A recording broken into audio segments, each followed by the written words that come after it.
AP assembly సమావేశాల్లో భాగంగా మెయిన్గా చూసుకుంటే మాజీ సీఎం అయిన జగన్మోహన్ రెడ్డి నేను అసెంబ్లీకి రాను, నాకు ప్రతిపక్ష హోదా ఇస్తేనే వస్తాను, లేదనంటే నేను రాను అని చెప్పి చాలా కరాఖండిగా చెప్తాను. అయితే ఈ నేపథ్యంలో మెయిన్గా చూసుకుంటే చాలామంది కూటమి నాయకులే కానీ లేదనంటే వేరే విపక్ష నాయకులే కానీ మెయిన్గా కాంగ్రెస్ వాళ్ళు, షర్మిల గారు వీళ్ళందరూ కూడా అసెంబ్లీకి జగన్మోహన్ రెడ్డి వెళ్ళనప్పుడు డిస్క్వాలిఫై చేసేయండి, అంటే అనర్హత వేటి వేసి అతని పదవికి రాజీనామా చేయమనండి అనేటట్టు అయితే మాట్లాడడం జరుగుతుంది. అయితే ఈ నేపథ్యంలో కూడా వైఎస్ జగన్మోహన్ రెడ్డి మీకు దమ్ముంటే నన్ను డిస్క్వాలిఫై చేసుకోండి, మీకు దమ్ముంటే నా పైన అనర్హత వేటి వేసుకోండి అనేటట్టు కొన్ని కీలక వ్యాఖ్యలు చేయడం జరుగుతుంది.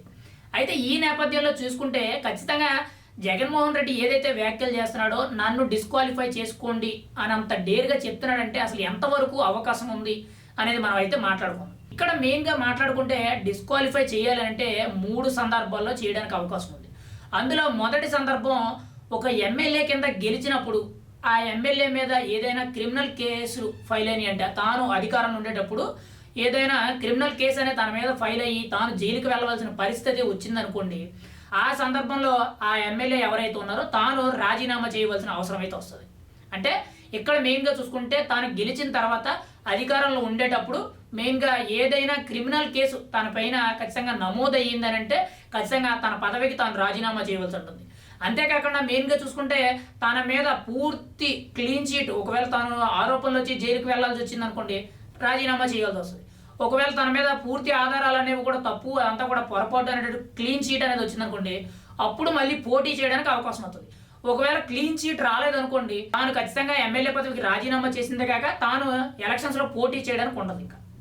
అయితే రెండో పాయింట్ చూసుకుంటే ఖచ్చితంగా ఏ సందర్భాల్లో మళ్ళీ డిస్క్వాలిఫై చేసే అవకాశం ఉందనంటే రెండో సందర్భం చూసుకుంటే ఈ పార్టీలో లగ్గి సపోజ్ ఇప్పుడు వైఎస్ఆర్సీపీ పార్టీలో లగ్గారు 11 మంది.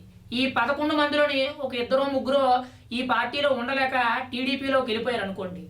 టీడీపీలోకి వెళ్ళిపోయి టీడీపీ పార్టీ కండువా కప్పుకొని ఇటు వైఎస్ఆర్సీపీని కొంచెం వీళ్ళ విమర్శించడం కానీ వీళ్ళు ఏదైనా అనడం కానీ చేశారనుకోండి ఖచ్చితంగా అది పార్టీ అనర్హత వేట్ అవుద్ది. అంటే ఇక్కడ ఏంటంటే ఈ పార్టీలో గెలిచి ఆ పార్టీకి జంప్ అయ్యి ఆ పార్టీలో ఉండి ఈ పార్టీని అంటే తను ఏదైతే గెలిచిన పార్టీ ఉంటుందో ఆ పార్టీని తిట్టడాన్ని తప్పు కాబట్టి అది అనర్హత వేట్ అంటారు. ఇప్పుడు ఆల్రెడీ తెలంగాణలో కూడా ఇటు బీఆర్ఎస్ పార్టీలో లెగ్గిన 11 మంది 10 మంది ఎమ్మెల్యేలు అయితే కాంగ్రెస్లో జంప్ అయితే వాళ్ళందరి మీద కూడా అనర్హత వేటు వేయాలని చెప్పి మనకి హైకోర్టులో స్టే వేయడం జరిగింది.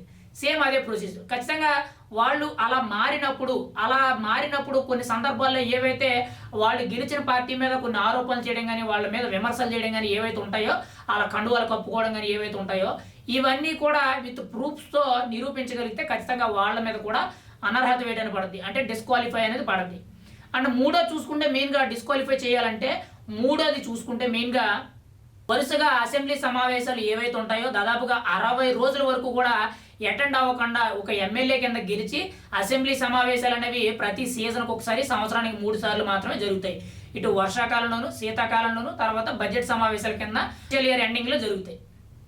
అయితే ఈ 3 అసెంబ్లీ సమావేశాల్లో మెయిన్గా చూసుకుంటే మనకి 3 సందర్భాలు కలుపుకొని దాదాపుగా 60 రోజుల పాటు వరుసగా 60 రోజుల పాటు వీళ్ళ అసెంబ్లీకి హాజరవ్వకపోతే ఖచ్చితంగా వీళ్ళ మీద మాత్రం డిస్క్వాలిఫై చేయాలి అనడానికి కొంతవరకు కూడా అవకాశం ఉంది. అది కూడా ఎవరికి స్పీకర్ గారు ముందు వాళ్ళు ఎందుకు రావట్లేదు అనేటట్టు వాళ్ళకు ఒక నోటీస్ పంపడం, ఆ తర్వాత వచ్చిన క్లారిటీని బట్టి ఈయన ఒక నిర్ణయం తీసుకొని ఈయన మెయిన్గా గవర్నర్ గారితో డిస్కషన్ చేసిన తర్వాత మాత్రమే వీళ్ళని డిస్క్వాలిఫై చేయాల్సి ఉంటుంది. అంతేగాని డైరెక్ట్గా స్పీకర్ వీళ్ళు అసెంబ్లీకి రావట్లేదని చెప్పి డిస్క్వాలిఫై చేయడానికి లేదు. అయితే ఈ 3 సందర్భాల్లో కూడా చూసుకుంటే ఎట్టి పరిస్థితుల్లో ఏది జరగాలన్నా కానీ ఖచ్చితానికైతే వైఎస్ఆర్సీపీ పార్టీ తరఫున లెగ్గిన 11 మంది ఎమ్మెల్యేలు ఎవరైతే ఉన్నారో వీళ్ళ మీద ప్రస్తుతానికైతే ప్రజెంట్ గెలిచినప్పటి నుంచి కూడా ఇప్పటి వరకు చూసుకుంటే ఎటువంటి క్రిమినల్ షీట్లు అనేవి లేవు, పార్టీ కూడా ఎవరూ మారలేదు. ఇప్పటి వరకు కూడా 60 రోజుల సమావేశాలు అనేవి హాజరు కాకపోవడం అనేది పూర్తి కాలేదు. ఈ 3 సందర్భాల్లోనూ చూసుకుంటే ఇక్కడ జగన్మోహన్ రెడ్డి మెయిన్గా ఈ 3 పాయింట్లు అనేవి కూడా గుర్తుపెట్టుకొని మీకు దమ్ముంటే నన్ను డిస్క్వాలిఫై చేసుకోండి అన్నట్టు మాట్లాడుతున్నారు. కానీ ఇక్కడ ఎక్కడా కూడా వాళ్ళు డిస్క్వాలిఫై చేయడానికి అవకాశం లేకుండా పోయింది. ఖచ్చితంగా ఇటు కూటమి నాయకులే కానీ స్పీకర్ గారే కానీ లేదంటే విపక్ష నాయకులే కానీ ఎవరైనా కానీ వాళ్ళు ఎమ్మెల్యేలు అయ్యుండి అసెంబ్లీకి వెళ్ళినప్పుడు ప్రజల పక్షాన పోరాడినప్పుడు వాళ్ళకి జీతభత్యాలు ఎందుకు, వాళ్ళకి ఇంకా ఎమ్మెల్యే పదవి ఎందుకు, వాళ్ళు రాజీనామా చేసేయండి, బై ఎలక్షన్ పెట్టుకుందాం అనేటట్టయితే కొంతమంది విమర్శిస్తున్నారు.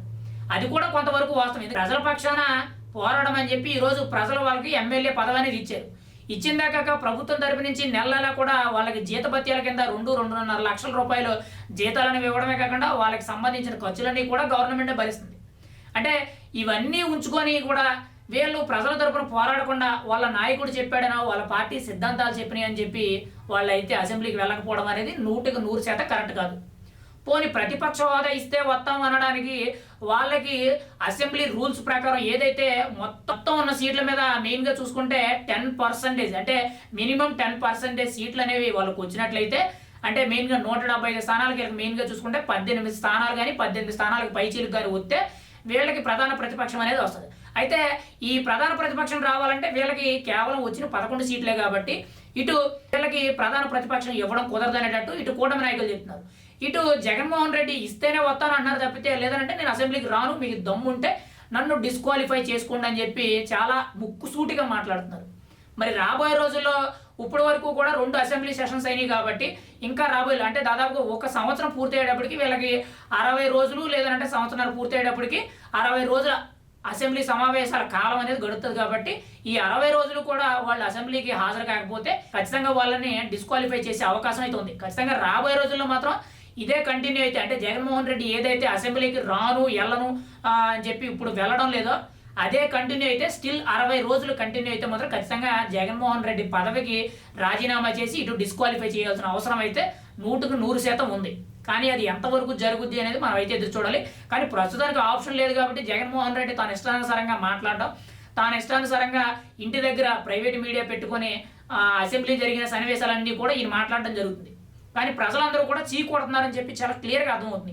ఇటు విపక్ష నాయకులే కానీ, కూటమి నాయకులే కానీ, లేదంటే మిత్రపక్షాల నాయకులే కానీ, ప్రజలే కానీ వీళ్ళందరూ కూడా అసెంబ్లీకి వెళ్ళినప్పుడు ఖచ్చితంగా రాజీనామా చేసి తీరాలి అనేటట్టయితే చాలామంది విమర్శిస్తున్నారు.